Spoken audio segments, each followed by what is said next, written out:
So I bought the cheapest welder on Craigslist. Will it start? The answer is no. I already started working on this before I was filming it, but basically we got a carburetor issue and we have gas in our cylinders, as you can see here. Obviously it's been running really rich. Broken spark plug too, that doesn't help. The other thing is it's going to need a new fan. We're going to need to clean that armature and hopefully be able to fix this. Now, it was running and welding before it set up for a while, so that's good, and it does have spark. I just tested that. So let's see if we throw a new spark plug in there. Cut off the fuel so that we can just run it off of some ether or some brake clean, and we'll see what happens.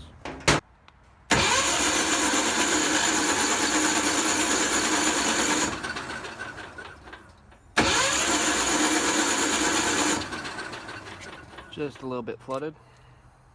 Pulled out a nice Scudsy spark plug from the trash pile right there.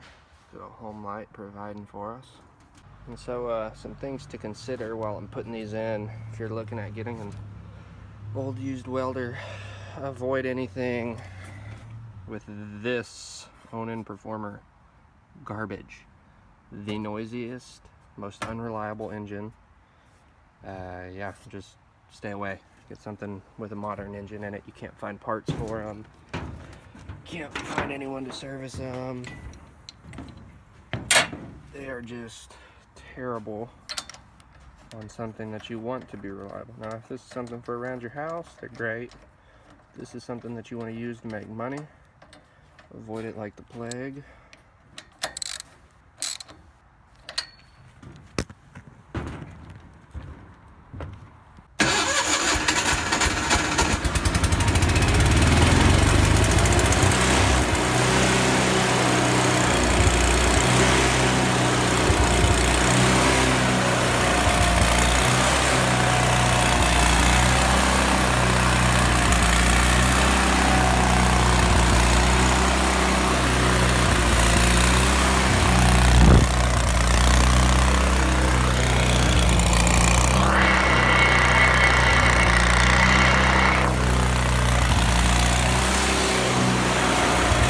You can't even hear yourself think over this thing, it's so damn loud.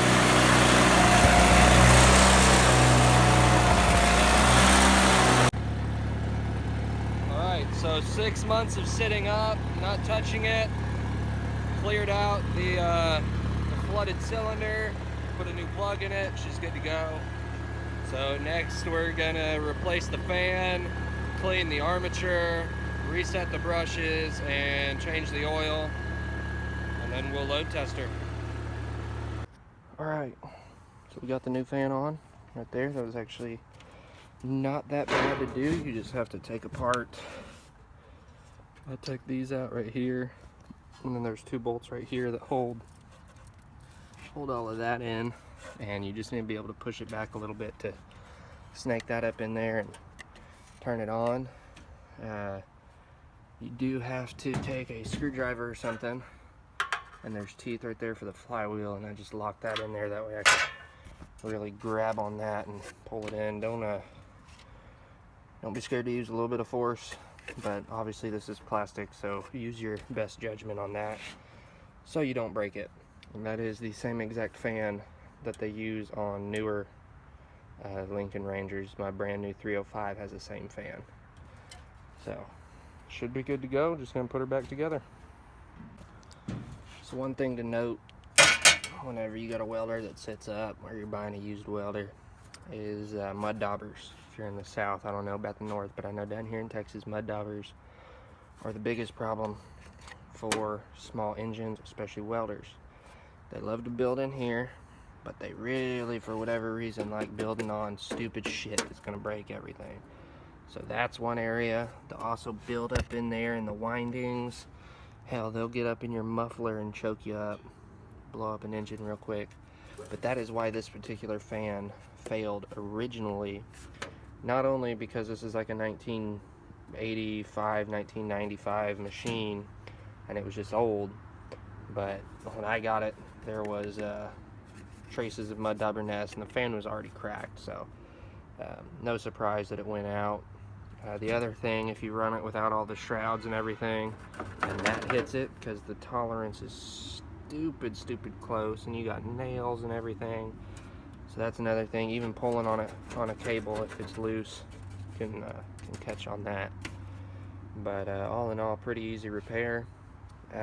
Basically, what it does if you don't run it with the fan is it overheats and it won't have weld output. So should be good to go now. Next, we'll clean off the armature and reset the brushes. Alright, so next I'm going to clean the armature, reset the brushes. This is an armature cleaning stone from Profax. You just pretty much turn the machine on and rub it on there, and hope you don't destroy your fan in the process or lose a finger.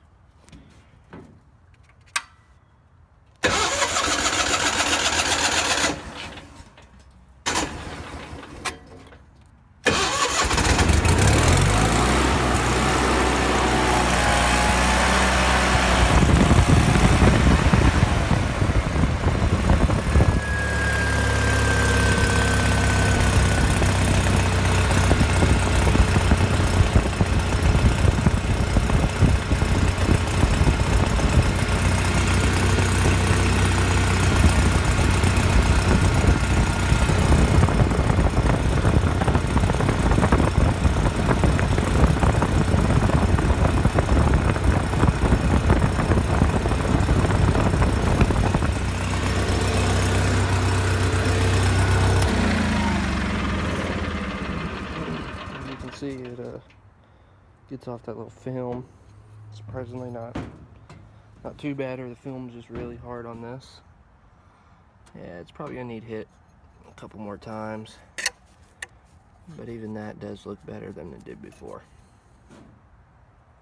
So now next we will weld with it, but that I'm gonna wait till we get some light. Alright, so we got it all back together. One thing I'm still gonna have to repair in the future is this bolt sheared off to keep that on, but the filter's still in place. Drained the oil, refilled the oil with some of the cheapest oil I could find. It's really important on these that you use absolute cheap crap. I mean, this is like $3 a quart, because these things burn oil like crazy.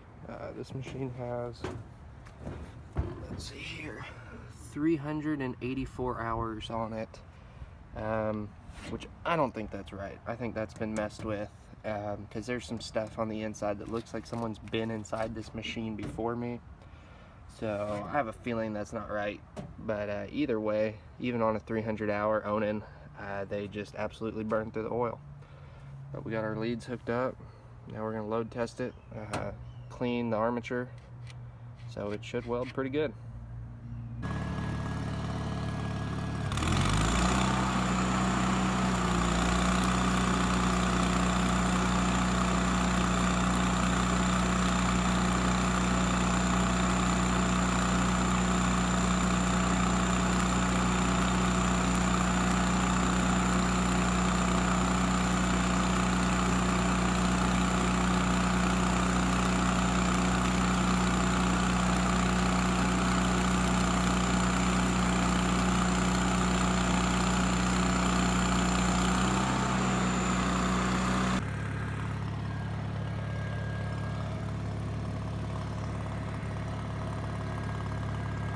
That's definitely not the best, but definitely not the worst.